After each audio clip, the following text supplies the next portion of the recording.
Welcome back to the channel and the latest video in the WH build series. I've been pretty busy lately, spending what seems like endless hours cleaning all these engine parts here beside me. There's not much more I can do on the engine until I get the block back from the shop. It's off having cam bearings fitted. So today I might get into a couple of little tasks that I need to do to the car. I thought I might make a start today on replacing the tail shaft center bearing. Alright, let's get into it.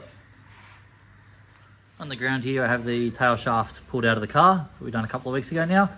And the new center bearing right next to it. This one here is obviously flogged out and completely separated. So that's completely torn out.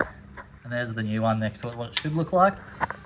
Before we go and get this up on the bench and start pulling it apart, it's a good idea to get a nice straight line down the center of your tail shaft. So once you pull it apart, you can put it together again so the splines will still line up and the tail shaft will remain balanced. For me, this is going to be quite easy. You can see I've put a little white line on the top of the tail shaft there, lining up on both sides of the uni joint. But it also turns out that it's just the 3-bolt mount sitting flat on the floor at that end. I've marked the very top center of the tube, and on the other end it's the opposite. The two legs are up in the air and it's just sitting on one centered. So again, I've marked the top. But yeah, just make sure you mark it nice and clearly so when you put it back together it'll stay balanced and won't vibrate and rattle everywhere.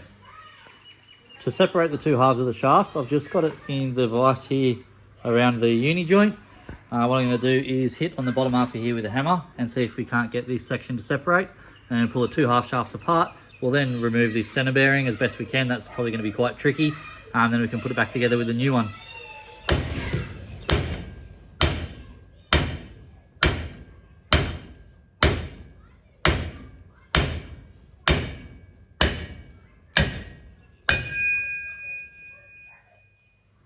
So that separated a lot easier than I thought it would.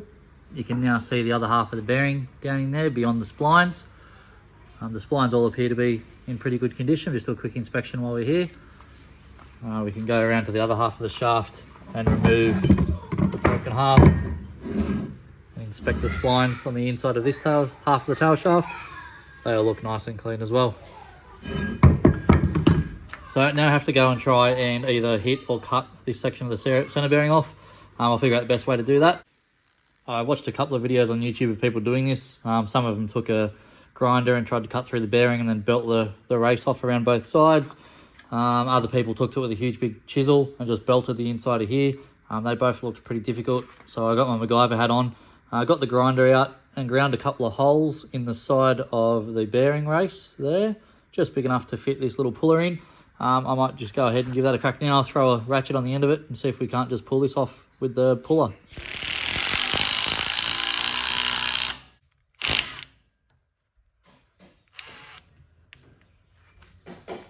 Well, that worked not awesome. That side was okay, but it just pulled right through on this side. So I might have to try and figure out something else. So what I did, I went and got a grinder out, cut the outer bearing cover off like I'd seen others do on YouTube, which has now left us with just the bearing, and the actual puller can get its teeth behind the bearing. So I might go ahead now and give that another go at trying to pull that off.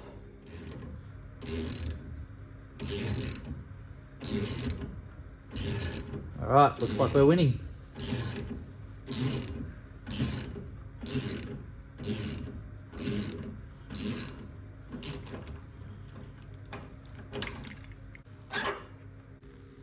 That's what we're left with. I might just go over this, give it a quick clean up, maybe put a little bit of grease or WD-40 on it, and then we'll get the new bearing and we'll get it started, get it nice and square, and then basically use the old half of the tail shaft as a driver to drive the bearing home. It is a press fit, that's why it was so hard to get out.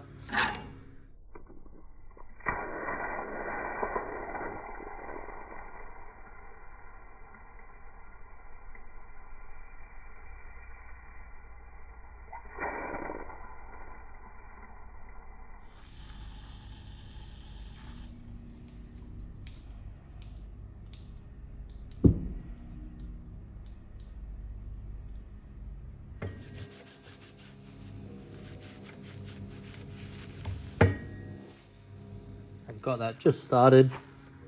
It looks fairly square. Get that to focus. So I now get the other half of the tail shaft, line up our two white lines we put on before. So our one here, it's, as you can see, if I go straight above it, it's a little off to the left. So basically we'll just get the second half of our shaft now line it up roughly with the splines in the same location, make sure our 2 white lines line up, and then I should be able to drive it home.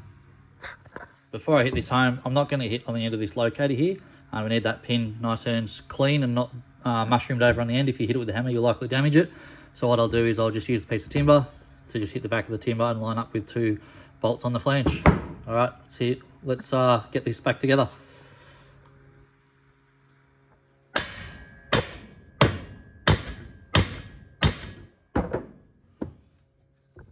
All right, that's starting to close up nicely. You can see the gap in here has now been taken up and the tail shaft's acting as a driver. We've got a couple of millimeters for the bearing to be pressed home against the seat on this half of the yoke. So I'll keep on building that and see how we go.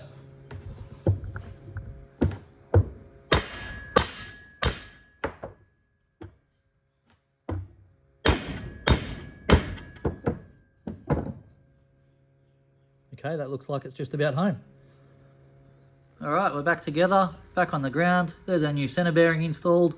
All the paint lines we put on top of the tail shaft are pointing straight up and down and lining up with each other the way they were before. Each flange is sitting on the ground how it was. So pretty happy with that. That should go back together and not vibrate or rattle. All right, so there you have it. There's your new tail shaft centre bearing installed, probably about a half an hour job. This is the part that I use from Macta or Matchta, however you say it. I'll throw up a picture of the part number for those that are interested. It was $27, including delivery to my door off eBay. You can pay anywhere up to $200 for a centre bearing if you go to the parts stores. But for $27, even if it doesn't last long, I'm happy to change it out again. So yeah, easy job. Give it a crack yourself. If you found any value in the videos, please like and subscribe. Consider leaving a comment. It helps to keep the channel growing. And coming very soon, I should have the video of building the engine, putting that back together. Until next time, take it easy.